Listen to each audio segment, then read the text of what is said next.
Hey guys, Danny Garcia here. The case study that I have chosen to critique is the case study on the Banqiao dam flood in China, 1975. The two reasons why I chose this case study are, the first of which is that this is to date still the world's largest technological disaster. It accounted for an obscene amount of human lives and damage. The second reason why I chose this case study is because it furthers my theme that I feel I'm slowly developing here in this class on open communications and how it affects emergency management. First thing I'm going to do is I'm going to discuss the stages. I'm going to briefly cover the different stages and the case study from the text. The scenario is you are an emergency management coordinator in China, particularly in the management of the Henan province in China. And it's early August, and there is a typhoon coming from the southeast. And it obviously poses a significant threat relative to emergency management. In stage one, they talk about how the area that was affected, or that is potentially affected, the one that you are in charge of, is a densely populated rural area. A lot of small little towns and little cities along this flood basin. There was a series of dams that were built in a very specific time period between 1950 and 1970 in China. But this dam in particular was built in 1951, and it had been improved upon throughout the course of its lifespan. One of the major issues that they mentioned in stage one is that this part of China is almost third world. They say it's a developing part, it's a developing area back in 1975 is how they classify it, but in modern day times it would probably be considered more third world. They had no modern communications. They had a telegraph, and that is the only means of communication they had. And there was obviously a typhoon coming. Stage two, they discuss how the dam was built and reinforced to handle a 1,000-year flood. And what a 1,000-year flood means is a flood that could potentially hit an area that is statistically predicted to hit an area within a 1,000-year period. So it would be the worst flood in 1,000 years is the flood capacity that this dam was designed to withstand.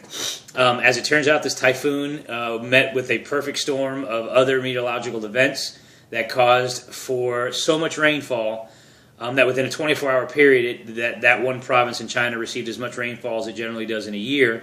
And it actually, if you're using the same type of classification, it was a 2,000-year flood. In stage two, they discuss how the telegraph lines were completely destroyed. There are floodgates in these dams. However, because there was no communication, they were not opened. They were unable. The emergency management was not able to contact the operators of the dams, and so they couldn't get these floodgates open to help ease with the flooding. And at this point in stage two, they discussed that couriers were being attempted to be mobilized. Because as the only means of communication at that point, couriers were the only way they could disseminate information from headquarters, from wherever the emergency management team was located. And so they were trying to mobilize couriers to get information out. In stage three, they discuss, this is the actual portion of the case study where the storm has hit, the full brunt of it is hit, and the Banqiao Dam, it fails. Secondary to 62 upstream dams that also failed. As it turns out, it became a domino effect where some of the smaller dams that were upstream slowly failed, and as this water came cascading down in waves, it formed too much water for the Banqiao Dam to withhold, and it fails. Some of the numbers that they give in stage three is that there were 6 billion metric tons, 6 billion cubic meters of water. It was a 23-foot high, 6.2 mile wide wall of water that was traveling at approximately 31 miles per hour. They did, at this point, once the dams broke, they did attempt to evacuate those populations that were still viable, and they were attempting to mobilize a recovery effort, trying to get people and resources pooled. In stage four, it kind of sums up the entire event. And it says that the communications were a complete failure, and that over 1 million people were isolated due to the storm, due to the flood, that were isolated, whether they were isolated on pieces of debris floating around, with actually floating in water. And the actual statistics for death Pretty staggering. The numbers are over 250,000 people died. And those statistics are misleading because only about 100,000 people actually died from water, but over 150,000 people died from disease and famine secondary to this flooding. I found a handful of different media about this flood and about the issues that were related to the flood. The first one that I'm going to highlight is an article called "The Forgotten Legacy of the Banqiao Dam Collapse" by Eric Fish. He wrote this in February of 2003. He highlights and explains some of what I've already covered, but I'm just going to highlight a few other things that I noted from this one paper. That what he's trying to say is that China hasn't learned its lessons from this situation that happened 30 years ago, and that we're actually 40 years ago, and that we're currently China is currently on the cusp of another dam building binge. They're building a lot of dams. The reason why they're building them these days is they're trying to increase their total energy capacity by nearly 50%. So they're using hydraulic energy, using the energy from dams and the water flow. They said that they were proposing over 130 dams on that river and on other rivers in the region. Banqiao was ordered not to fully open its sluice gates, which are the floodgates, early in the storm, and then communication lines were knocked out, like I mentioned earlier, leaving the operators guessing as to how the situation outside was unfolding. So again, poor communications throughout. He's talking about how today, if a big storm does hit, it is unlikely that a complete communication breakdown will occur. However, there's still potential for dangerous communication issues. He speaks how in current China, there's a lack of communication and coordination between the differing companies that are handling the water and energy facilities, or the water and energy factions of this entire technological movement to use dams for water, for hydraulic energy. And much like what happened in 1975, if there's a large drought, and then there's an increased rainfall over a short period of time, like happened in 1975, that's where the potential for danger goes up. He also highlights, and I just highlighted this because it was shocking, that disease and hunger during the summer months after the 1975 flood are what caused the majority of the deaths. And this article states that for every person that had been swept to their death in the initial tsunami, it is estimated that 5 died from famine and plague that followed. So for every one person who died from the water, 5 died from famine and plague, and that was pretty unbelievable. Next article that I found, it's from News China, which is an internet-based news site, and the title of this article was "Dams in Distress." And it is written by a Chinese author whose name I'm not even going to try to butcher, Zie Ying. I tried.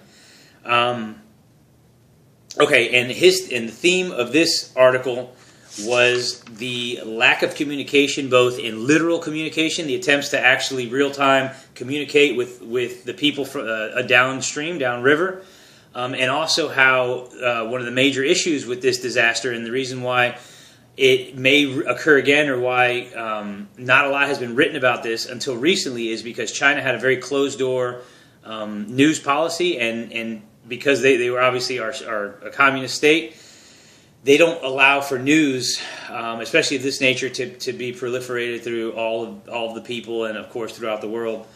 And I'm going to highlight a couple things that he mentions in this article.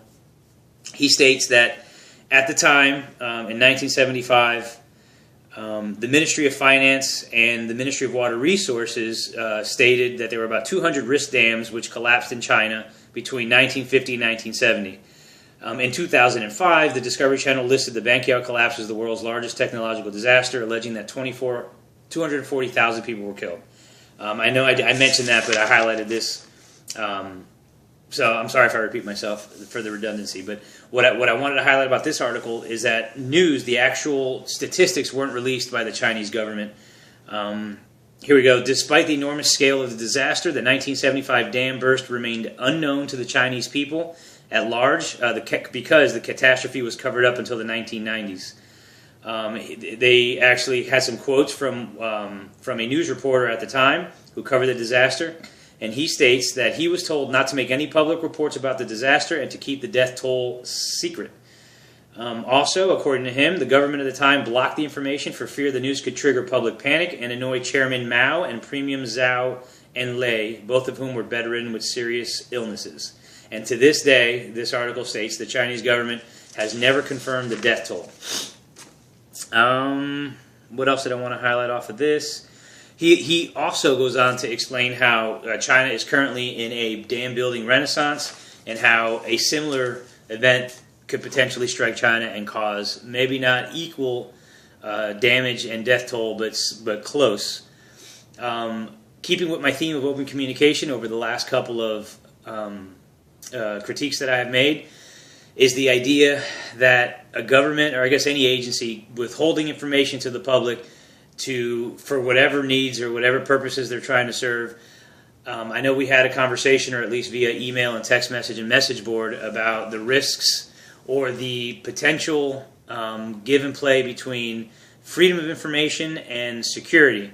And I stated that I believe freedom of information above and beyond all else. And I stick to that. And when governments or agencies or any kind of business withholds information, particularly to its constituents or the public, or truthfully anybody who has a vested interest in that business, organization, agency, state, government, nothing but bad generally happens. And what could potentially be the worst that comes from this is, due to the withholding of the information, a similar event repeats itself. Thank you guys, and have a good day.